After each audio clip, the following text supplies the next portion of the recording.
Primos e primas, sejam bem-vindos ao novo episódio do Conversas de Chuveiro, o podcast oficial dos primos. Neste podcast nós falamos de finanças pessoais, empreendedorismo e investimentos em português. Connosco temos a maravilhosa Mary Poppins. Olá!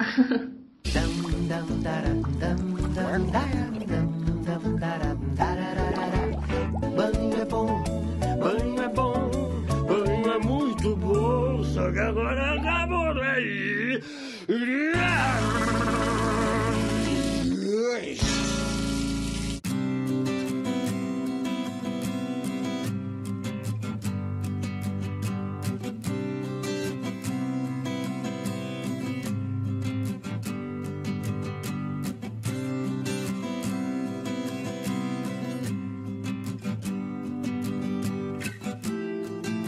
Primos, neste episódio nós separamos alguns dados que para nós são importantes para vocês começarem a investir. Mas antes de falarmos aqui destes passo a passo bem específico, nós vamos falar um bocadinho porque é importante ter este tipo de procedimento. Uma das coisas que nós fomos percebendo ao longo desta nossa jornada foi que a maior parte dos erros que nós cometemos foram cometidos por outras pessoas. E uma delas foi começar a investir sem ter qualquer tipo de conhecimento. Ou seja, entramos a derrapar logo porque ouvimos falar de alguma coisa toda XPTO, assim como vocês, que neste momento está aqui o mercado das criptomoedas a desabar, mas na altura, quando nós entramos, até que o mercado estava em alta. E para isso nós separamos aqui alguns pontos importantes, e o primeiro é sobre a leitura. Mary, o que é que tens a dizer sobre isto? Sim, eu acho que o primeiro passo é beber conhecimento, seja através de livros, seja através de blogs. Agora também há outros formatos, não é necessariamente obrigatório a leitura real, ou seja, há audiolivros, há vídeos de YouTube, há podcasts, há tudo. Ou seja, eu acho que a parte inicial é mesmo, o passo inicial é mesmo aprender o máximo possível, ver com que tipo de ativos é que te identificas. Eu já ouvi livros mais técnicos sobre escolher ações, analisar ações, e percebi que, ok, não é isso que eu quero, vamos passar para outros. E depois também é uma pergunta que me fazem algumas vezes, que é: tu lês tantos livros sobre o mesmo tema, não é repetido? Não estás sempre a ler a mesma coisa? Não, porque cada livro é de um autor diferente. Mesmo que seja o mesmo autor, se está a escrever um livro novo é porque tem um ponto de vista diferente ou outra coisa qualquer. E isso é como conversarmos com as pessoas, ou seja, a partir do momento em que tu gostas deste tema, gostas de ouvir falar sobre ele, gostas de conversar sobre ele e gostas de ouvir pontos de vista diferentes. Eu já estou num ponto em que às vezes em certos livros ou em certos blogs ou vídeos não concordo 100% com a opinião, mas lá está. Isso aí, eu acho que só se consegue isso quando lês muito e ouves muito e tudo mais, depois já começas a conseguir filtrar o que é que faz sentido para ti e o que é que não faz, e o que é que tu gostas e o que é que não gostas. Ou seja, eu acho que o passo mesmo inicial é aprender o máximo possível e continuar, porque isto é um passo que no fundo acompanha em todos os outros que se seguem. Sim, isso é mesmo muito importante, e aliás é lendo muito e é tendo várias experiências que nós conseguimos desenvolver o tal sentido crítico, não é? Aquilo que tu falaste agora mesmo, tu vais começando a ouvir, ouvindo vários tipos de assuntos, todos eles a bater ao mesmo, não é? Tudo, vamos a ver, a vida roda quase toda no mesmo sentido, é tudo um investimento que nós fazemos, nós investimos o nosso tempo em alguma coisa, quer seja no desporto, na alimentação, e falando agora na alimentação, porque eu tenho sempre aquele lado mais gordo, como é lógico. Falando aqui do livro que nós vamos lendo, e que até pode ser de diferentes autores, mas sempre do mesmo assunto, é como a francesinha é sempre igual, o que muda o molho, não é? E nós, se formos a ver, nós estamos sempre ali à procura do que é o melhor, o que é que não é, ou esta se calhar tem um pontinho mais salgado, a outra tem um pontinho mais picante, e cada um de nós vai desenvolvendo esse sentido e vai ficando. E depois cada um tem a sua preferida, não é? Exatamente, mas ao mesmo tempo vai ficando mais vocacionado para um ponto. E é normal que tu não gostes de um livro, é normal que tu não queiras ler Peter Lynch, mas que prefiras ler Warren Buffett, ou até nem isso, e até prefiras ler o Nassim Taleb ou outra coisa qualquer. Sim, eu acho que é uma vantagem enorme também termos uma gama tão ampla de opções. Depois cada um pode escolher os seus e ler o que gosta e aprender, porque lá está, há coisas que até ditas por um certo autor podem fazer sentido para mim e para ti não, e depois com outro qualquer tu consegues entender melhor do que eu. Por isso é que é bom ler bastante, entender depois o que é que faz sentido para ti e depois ir filtrando e usando os bocadinhos de cada um que fazem sentido na tua jornada. Sim, concordo completamente disso. Aqui o segundo ponto que nós separamos, depois dos primos começarem a ler realmente qualquer tipo de livro, existem alguns que são mais complexos do que outros, não é? Como é lógico, mas o que é complexo para mim se calhar pode não ser complexo para outra pessoa, não se pode discutir isso, mas ao mesmo tempo a importância da leitura ou a importância de beber conhecimento, quer seja em podcasts, YouTube, livros, que não são obrigados a comprar livros, existem bibliotecas e tudo mais, está bem? Não existe um valor mínimo para o investimento. Felizmente hoje em dia está tudo acessível através de um telemóvel ou mesmo em qualquer tipo de biblioteca. Através de €1 nós somos sócios de uma biblioteca, portanto, meus amigos, €1 vocês até encontram no meio do chão, um bocado de sorte. Às vezes até sim. Ou nas calças, no bolso das calças, para lavar. E se tiverem namorados em casa, encontram muitas. Mas aqui o segundo ponto, depois de começarem a ler e começarem a perceber realmente se este tipo de investimentos ou os tipos de investimentos que existem, o segundo ponto que nós separamos aqui é a importância de preparar um fundo de emergência. Ninguém vai à guerra sem um capacete e nós aqui estamos a falar de uma guerra constante entre a nossa vida e, portanto, a Feira vai falar-nos aqui um bocadinho sobre o fundo de emergência. Sim, nós temos um episódio dedicado só ao fundo de emergência, exatamente, também não precisamos de alongar muito aqui. Mas lá está, a ideia é que as emergências acontecem quando nós menos esperamos, acontecem também principalmente, ou seja, quando há uma crise que leva a desemprego em massa, que é o que está a acontecer neste momento, ou layoffs ou coisas assim, também normalmente está associada a quedas na bolsa, ou seja, também não é grande ideia ter dinheiro investido sem ter uma rede de segurança, porque lá está, quando acontece a ti a emergência pode ser exatamente quando a bolsa está em baixo e é uma má altura para ir lá buscar dinheiro que precisa, ou seja, ter o fundo de emergência primeiro, sem dúvida nenhuma. Mas claro que isto aqui ou seja, tu vais construindo o fundo de emergência enquanto vais aprendendo, enquanto vais lendo, porque também não vais aprender de um dia para o outro, também não vais construir o fundo de emergência de um dia para o outro, por isso eu diria que estes dois pontos ao mesmo tempo tem que andar a acompanhar, tem que andar de mão dada, digamos assim. Exatamente. Para o ler muito, sobretudo, sobre mesmo a própria importância do fundo de emergência. Existem alguns livros que até falam sobre isso. E se fomos do livro que nós falámos, tinha sido O Homem Mais Rico da Babilónia, que falámos nessa altura até. Ele também fala do simples facto de nós separarmos pelo menos ali uma moedinha em cada 10 pôr de lado, não é? Que ao final de um ano o nosso saco está cheio, e isto dá para tudo, dá para os investimentos e ao mesmo tempo dá para o fundo de emergência. Portanto é um dos pontos principais para vocês fazerem isso. À medida que vão preparando o fundo de emergência, e este fundo deve ser tido também em conta de acordo com o tipo de vida que nós estamos a ter neste momento, correto? E para isso nós tínhamos aqui separado como terceira fase a importância de perceber se nós temos dívidas ou não e ao mesmo tempo como é que são essas dívidas. Se são dívidas que são tóxicas, se são dívidas que são não inteligentes ou se são dívidas inteligentes e que sejam não tóxicas neste caso. Queres falar um bocadinho, minha querida?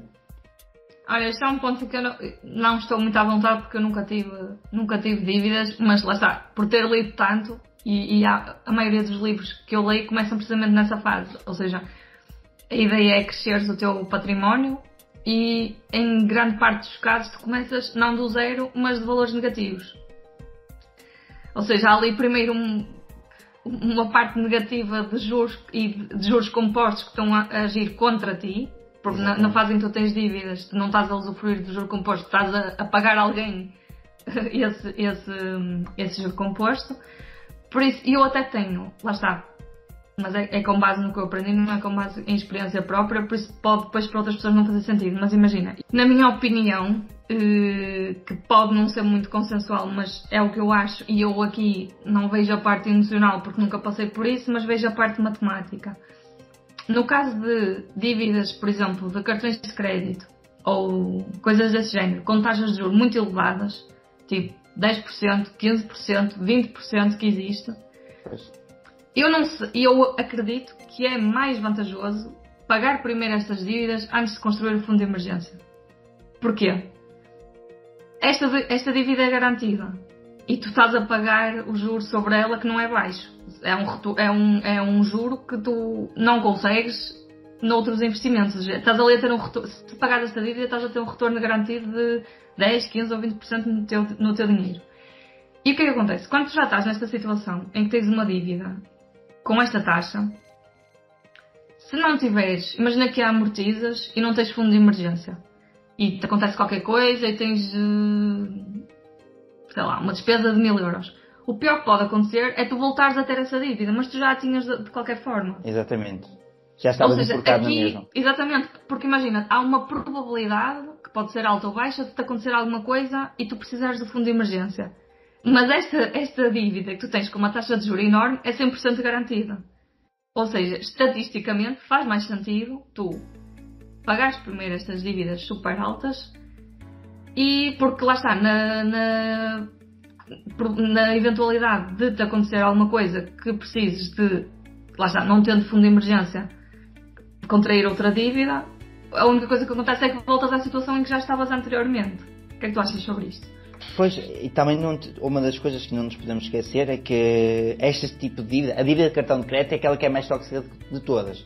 Em primeiro lugar, não existe um limite em termos de taxas que eles possam aplicar, ok? Porque eu lembro que tinha feito um estudo e liguei para vários bancos a perguntar, olha, afinal, qual é o limite da taxa de cartão de crédito? E não existe. Eles não foram capazes de me dar essa informação no balcão. E mesmo pesquisando em diversos sites, eles não conseguiram dar essa informação. Então nós temos que ver uma coisa. Se nós temos uma dívida de cartão de crédito que é 20%, se nós não conseguimos pagar essa dívida, ou se deixarmos de pagar essa dívida por algum motivo, esses 20%, aliás, esses 1000 euros, podem se transformar facilmente em 20 mil euros assim num ano. A brincar. Mais um bocadinho. Porque estamos a falar de 20%, quer dizer que em 100 euros nós vamos estar a pagar mais 20 euros logo. Epá, 20 euros é muita coisa. Não, e depois lá está. Se não amortizares esses 100 euros, esses 120 euros, no ano seguinte vais pagar juros sobre 120. Ou seja, tu aí tens o juro composto a agir contra ti. Pois. Porque nós falámos do juro composto em nosso benefício, que é a 8ª maravilha do mundo e tudo mais, mas no caso de dívidas, é contra ti que ele atua. É a 8ª maravilha do mundo, mas ao inverso. Não, é para quem te empresta o dinheiro, continua a ser a 8ª maravilha do mundo. E temos de ter em atenção que nós conseguimos um juro composto, digamos assim, em média de 8% ou 9%, mas do outro lado ele está a conseguir um juro composto de 20% logo.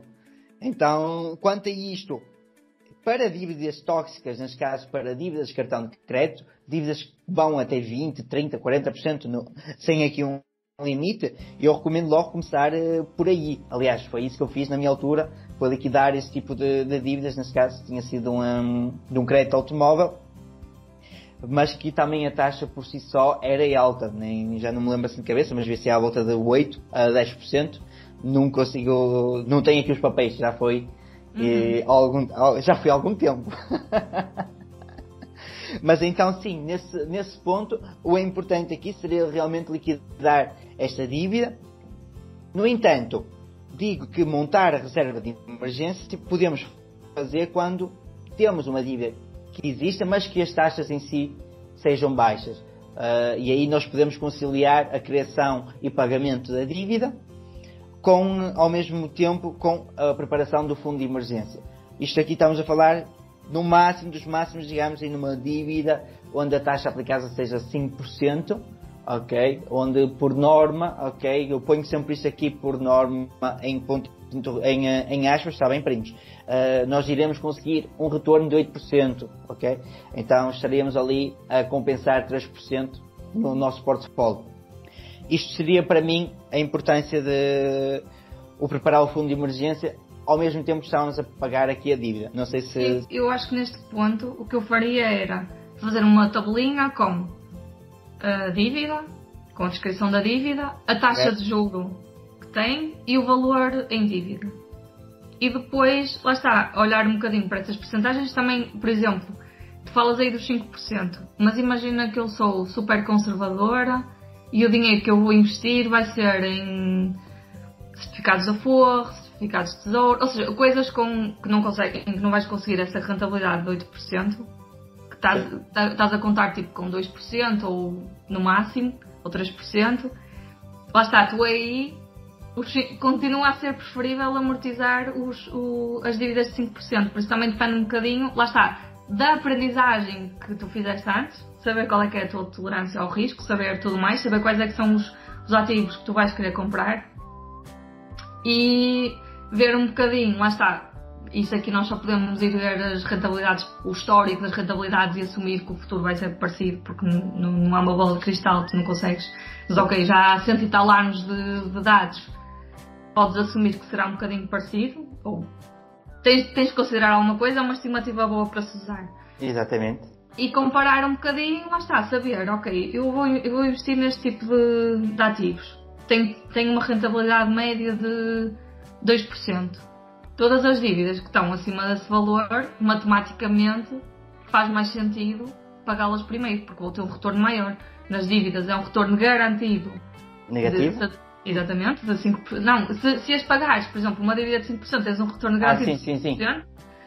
Enquanto que num certificado de aforro do tesouro tens, não sei, estou a inventar valores, 2%. 0,7. Ok, estou a ser simpática então. 0,7 e 6 anos. Pronto, ok. Mas, ou seja, faz um bocadinho depois sentido também, claro, que depois cada um tem essa situação e ver, lá está, comparar as taxas de juro e pensar que cada coisa que tu estás ou seja, tu ali tens uma rentabilidade garantida ao pagar a dívida, que é o valor da taxa de juro que tu estás a pagar.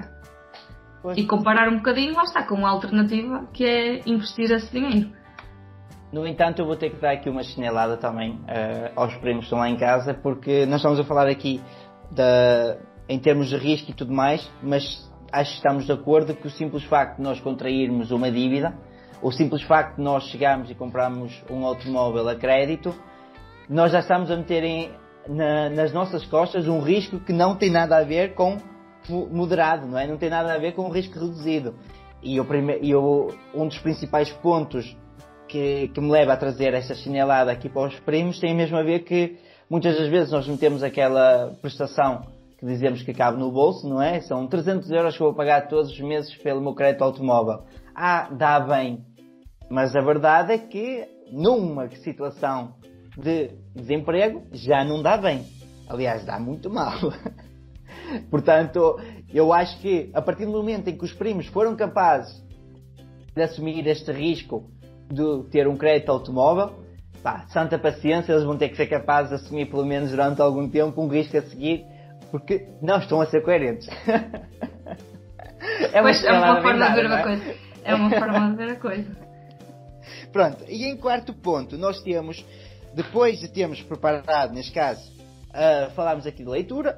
Ok, primos, eu espero bem que vocês estejam a acompanhar isto com um papel e caneta, está bem? E ao mesmo tempo que aproveita já que estejam a partilhar este podcast, que é de toda a importância para vocês, para os vossos familiares, amigos, primas, mães, pais, tios, eu acho que este é mesmo super útil, porque isto é das perguntas que mais me fazem. Ok, exatamente. Como é que eu começo? E aqui está mesmo o passo a passo direitinho de como fazer. Depois é só por umas à obra. Por dois nabiças que não percebem nada disto. O quarto passo, então, depois de aprender fundo de emergência e pagar as dívidas, é então registar as despesas e os rendimentos, ou seja, as entradas e saídas mensais, para percebermos quanto é que nós conseguimos poupar por mês. Há muita gente que não sabe bem quanto é que recebe, porque uma parte vem em cartão refeição e outras vezes em não sei o quê, e depois acha-se que se gasta não sei quantos euros, mas sem grandes certezas. Não dá para controlar nada assim. Isso é a mesma coisa que tu dizes que queres emagrecer não sei quantos quilos até ao verão e não Não sabes tens quanto é uma que balança em casa. Exatamente. Ou não sabes quanto é que pesavas no início e quanto é que pesas no fim. Tipo, não faz sentido. Mas Eu pelas minhas acho contas já perdi peso. que já, pronto. Só não sei quanto é que pesava no início. Pois, exatamente. Por isso eu acho que, lá está, é super importante saber quanto é que estás a gastar, exatamente. Exatamente, pronto. Se não se quiser. Eu gosto de registar e ter tudo direitinho e quem me dera ter começado a fazer isso desde o início, porque é mesmo muito fixe olhar para os gráficos e saber. Eu já sabia, tinha que vir o gráfico para mim. Pronto, mas eu entendo que nem Nem toda a gente gosta, mas imagina, ok, eu registro no Excel porque é uma coisa que me demora, tipo, 1 minuto no dia seguinte a ter gasto dinheiro, é abrir, registar e tá. Mas para quem não gosta disso, há imensas aplicações que se podem utilizar, podem apontar no bloco de notas ou assim, e se não quiserem ir mesmo ao pormenor, e por exemplo, alguém que costuma pagar tudo com cartão, pode só tirar o extrato bancário e sabe quanto é que gastou nesse mês. Sim, por exemplo. Pronto, E eu, no meu caso, não uso o Excel, uso mais uma aplicação, porque lá está, como o meu dia-a-dia, o teu dia-a-dia é mais dentro do computador, não é? Trabalhar no computador, o meu dia-a-dia é trabalhar com o telemóvel, então fica muito mais prático para mim a partir do momento em que gasto alguma coisa, estou a pagar com o cartão, claro. ou estou a pagar dinheiro, já estou a registrar no telemóvel.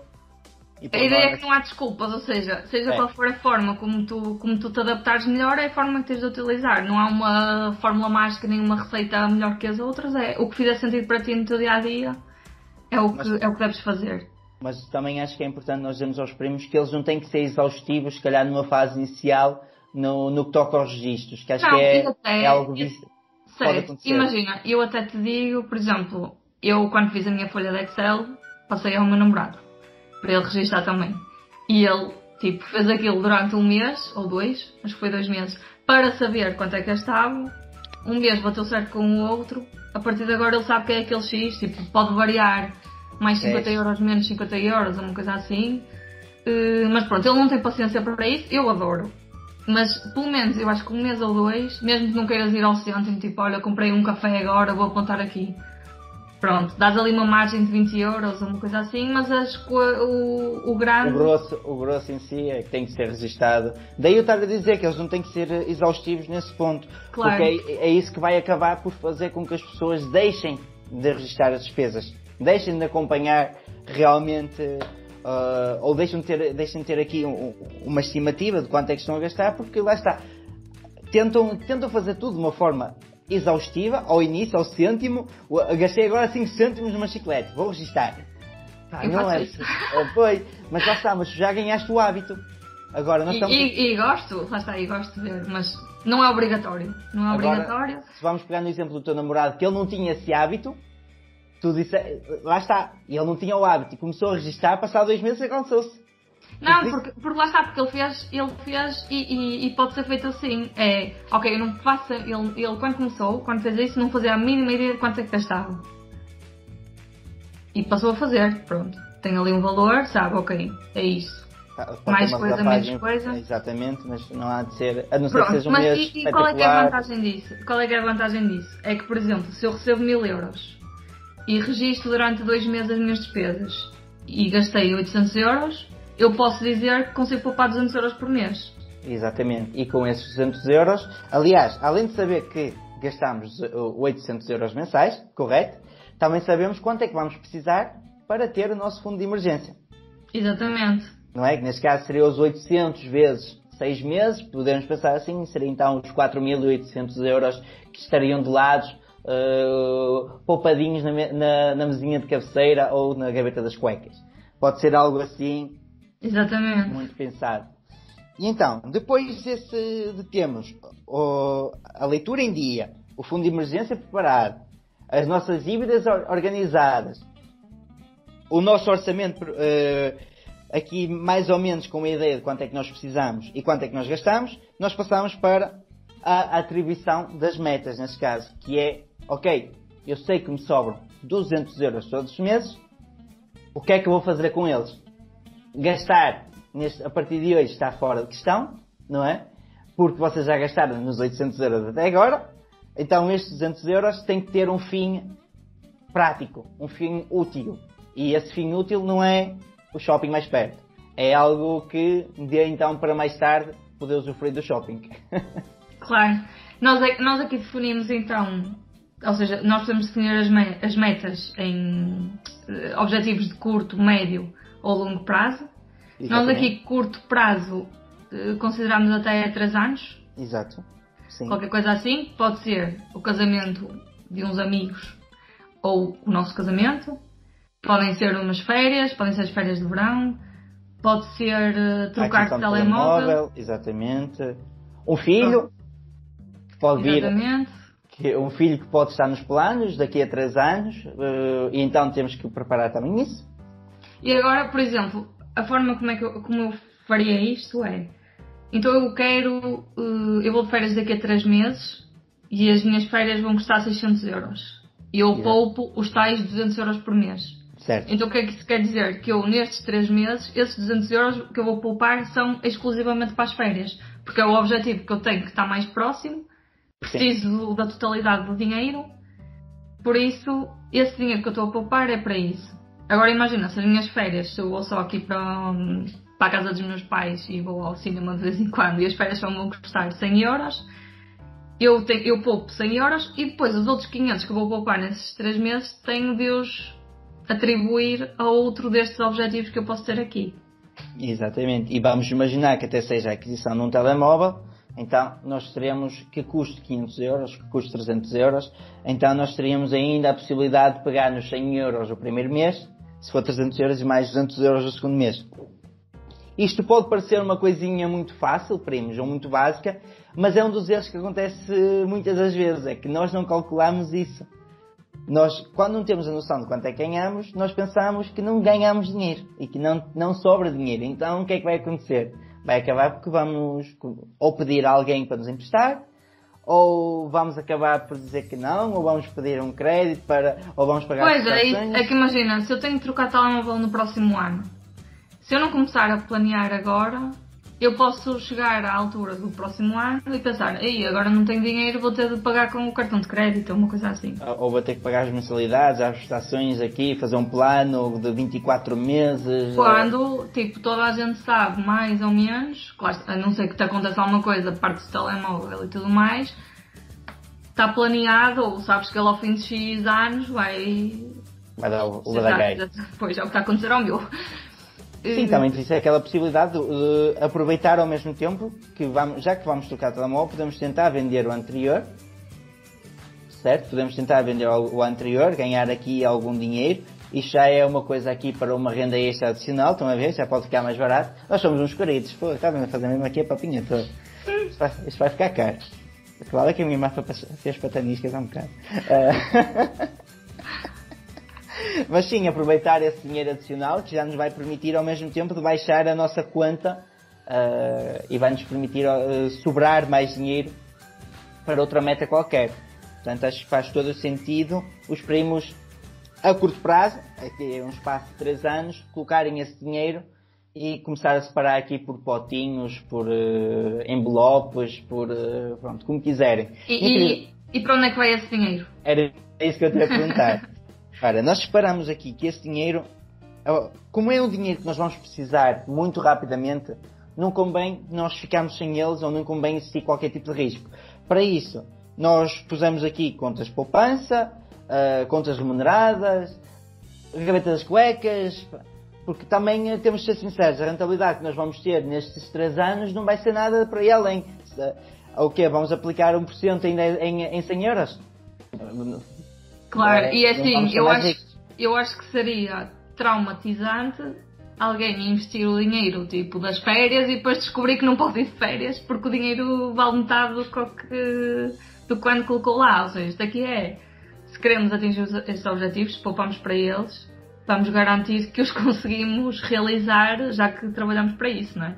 Exatamente, e estamos a falar aqui de um curto espaço de tempo muito pequenino, então 3 anos, pronto, não vale a pena sequer colocar este dinheiro em risco, tá, primos? Portanto, risco, não existe risco zero, mas risco reduzido, praticamente.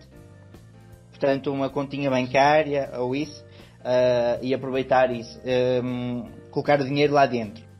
Depois, em segundo lugar, temos as metas a médio prazo.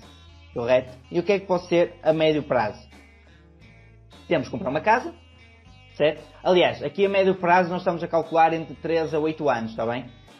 Há quem possa levar até 10, mas nós vamos calcular aqui a 3 a 8 anos. E pode estar então aqui comprar uma casa. O que é comprar uma casa? É chegar a meter o dinheiro todo? Não. É dar aquela entrada inicial, não é? 100 mil euros, 10%, 10 mil euros vão ter que entrar. Correto? Então o que é que nós vamos fazer? Nós vamos pegar aqui nestes 10 mil euros, ok? Imaginemos que vai ser no 8º ano que nós vamos comprar, a dar entrada na nossa casa.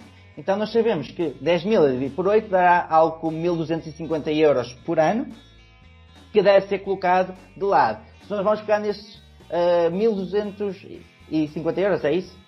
A dividir pelos 200 euros por mês, ok? Ou neste caso, por 12 dá algo como 105 euros por mês.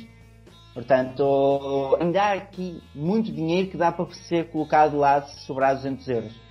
Então, uma das coisas que nos esquecemos muitas vezes quando estamos aqui a atribuir as metas é que, a maior parte das vezes, há primos que começam a jornada já acompanhados, não é? Já em casal, mas também há primos que começam como solteiros e a meio dessa jornada existe uma segunda pessoa que se acrescenta ou que se junta ao caminho. E então fica assim interessante juntar aqui, se calhar, os objetivos, não é? Porque se vamos casar temos que ter alguém para casar, não é lógico, digamos assim. Há quem se case consigo próprio agora, já vi histórias assim. É o meu caso.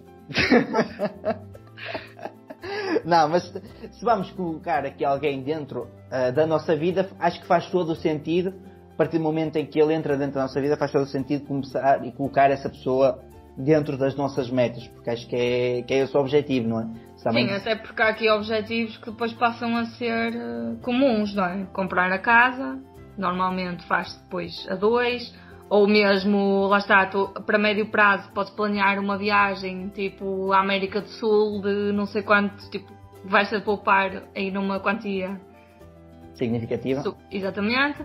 E queres ir nessa viagem com essa pessoa, por isso aí também passa a ser um objetivo comum. Eu acho que podes ter estes objetivos em comum e poupança em comum e depois ter certas coisas em separado, porque depois sim, há objetivos que são individuais. É verdade. Mas isso depois também depende um bocadinho da forma como o casal faz a gestão das finanças. Sim, mas no entanto acho que passamos aqui o ponto importante, que é, independentemente de tudo, o saber o nosso orçamento mensal vai, de certa forma, afetar todas estas metas. Com isto nós vemos realmente a importância de perceber quanto é que nós conseguimos poupar por mês. Porquê?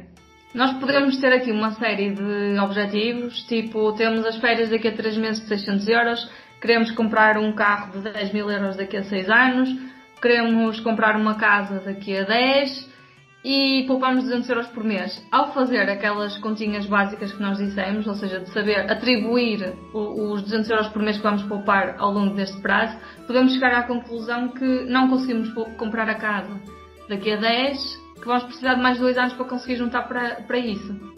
Okay. Por isso é que é importante, lá está, saber quanto é que nós conseguimos poupar por mês e distribuir por estas caixinhas de objetivos que temos, tendo em conta o prazo, tendo em conta tudo.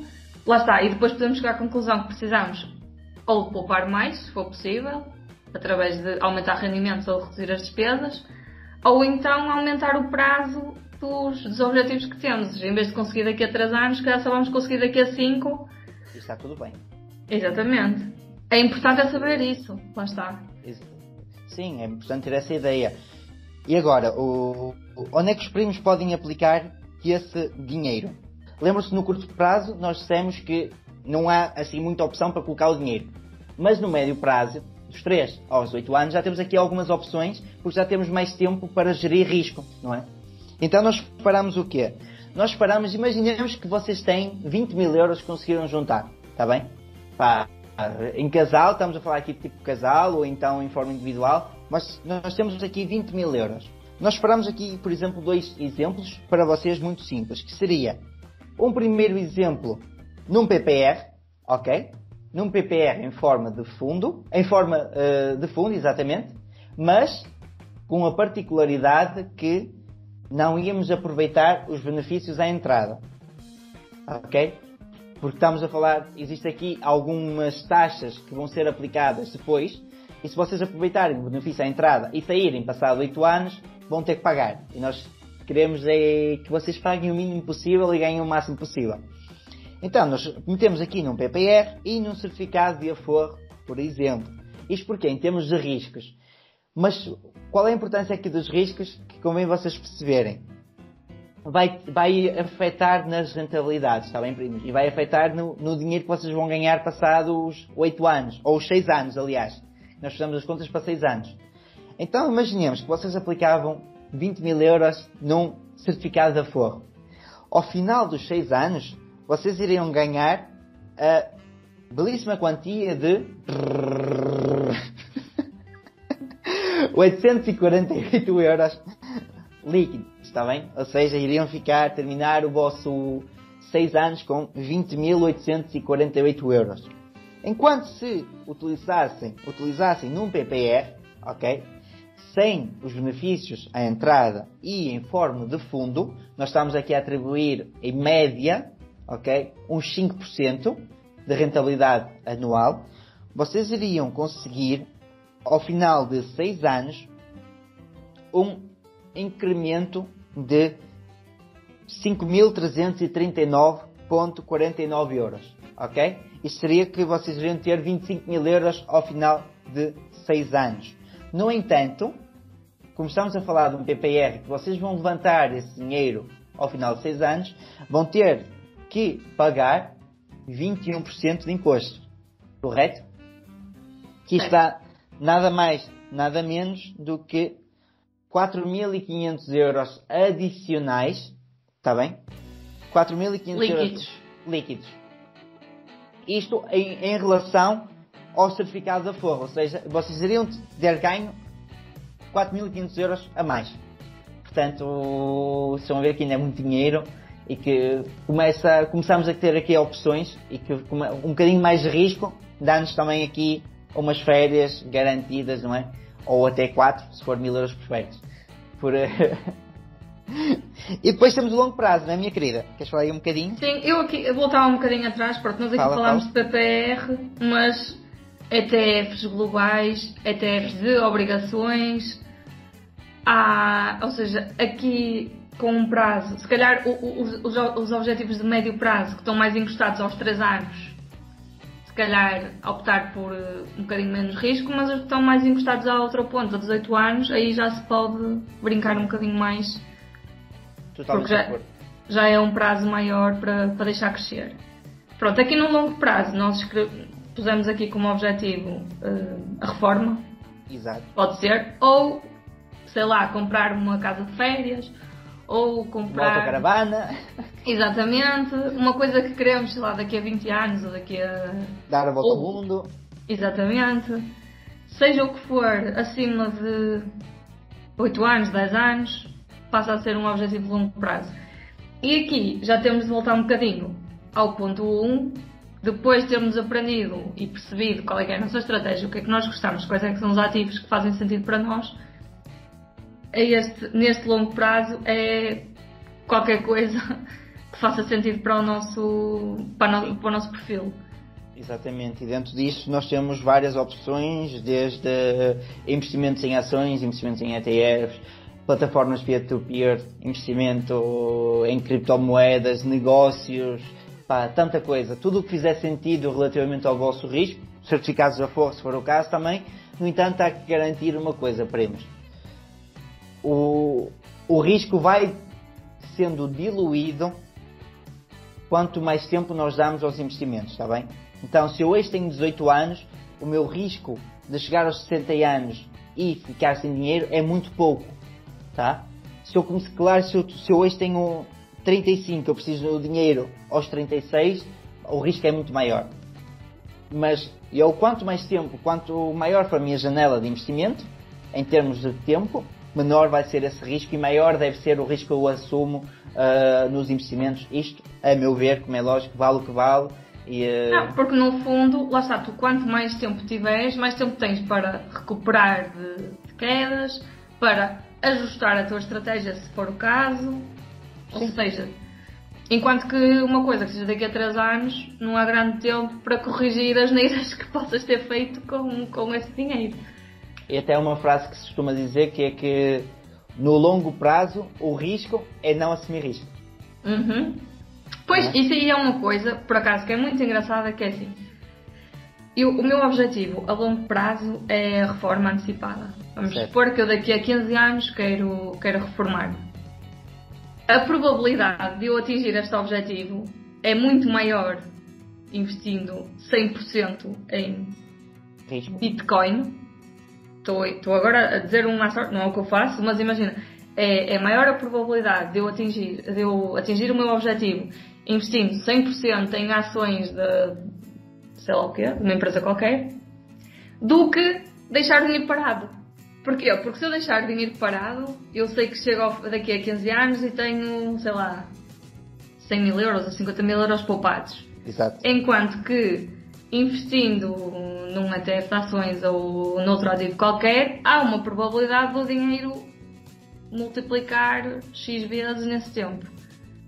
Eu não estou aqui a recomendar nada e estou a dizer coisas à sorte, não é nada disto que eu faço, porque vocês sabem. Mas lá está, é mais arriscado deixar o dinheiro em ativos sem risco, porque a probabilidade de eu atingir o objetivo é 0, enquanto que pondo o dinheiro em risco, a minha probabilidade aumenta bastante. Pronto, mas acho que isto nós podemos falar depois dos bitcoins e ETFs e tudo mais num próximo podcast. Sim, o objetivo disto não era isso. Aqui era mesmo resumir, fazer aqui a checklist. Nós temos então, para terminar, ponto 1, ler, aprender, ouvir, conversar. Sempre. Sobre Bom todos prazo. os temas, chegar àquele ponto em que ouvimos um especialista e podemos dizer, nem concordo muito com isto. Exatamente. Poder argumentar e dar a nossa opinião sobre as coisas e não ser só, o que ele disse que é isto ou que é aquilo, pronto. Segundo passo, ou o terceiro passo, isto aqui pode ser tudo feito ao mesmo tempo, temos então fundo de emergência, 6 meses as nossas despesas guardadinhos para nos assegurar caso aconteça alguma coisa, e fazer uma lista das dívidas e ver o que é que faz sentido pagar, o que é que faz sentido deixar estar porque está bem. Por exemplo, o crédito de habitação, nós não falámos disso, mas é daquelas que pode continuar lá. E em quarto lugar, fazer o registro do que entra e do que sai mensalmente para sabermos exatamente quanto é que conseguimos poupar. Exatamente. E por fim, perceber quais é que são os nossos objetivos a curto, a médio e longo prazo, fazer também uma listinha com as datas em que queremos atingir o objetivo, o valor que é necessário. Exatamente. E definir uma estratégia para poupar esse dinheiro. Exatamente. E distribuir, no fundo, o dinheiro que nós calculamos anteriormente, o valor que conseguimos poupar por mês, distribuir por cada um dos objetivos que temos a longo prazo, a médio e a curto. Qualquer coisa, caso ainda surjam dúvidas, podem sempre nos questionar diretamente. Para isso, podem ir à página pessoal da nossa querida Mary Poppins, que é fire.pt no Instagram, ou então no meu blog www.damadeus.com, ou então podem também me questionar a mim dentro das redes sociais, o Primo da França no YouTube, ou então Pedro Mó Gomes no Instagram. Também têm acesso, caso precisem, da minha formação em linha do curso PIG, que é o método Primo. No entanto, meus queridos, nós temos aqui para mandar pagar este podcast apenas o Bitcoin. O Yakuza Samamoto, que ele chama. Temos que lhe mandar a fatura. No entanto, espero que tenham gostado. Não se esqueçam de subscrever o podcast nas principais plataformas, deixar o vosso comentário, partilhar se gostarem, está bem? Que é sempre um gosto. E vemo-nos na próxima semana. Adeus. Tchau.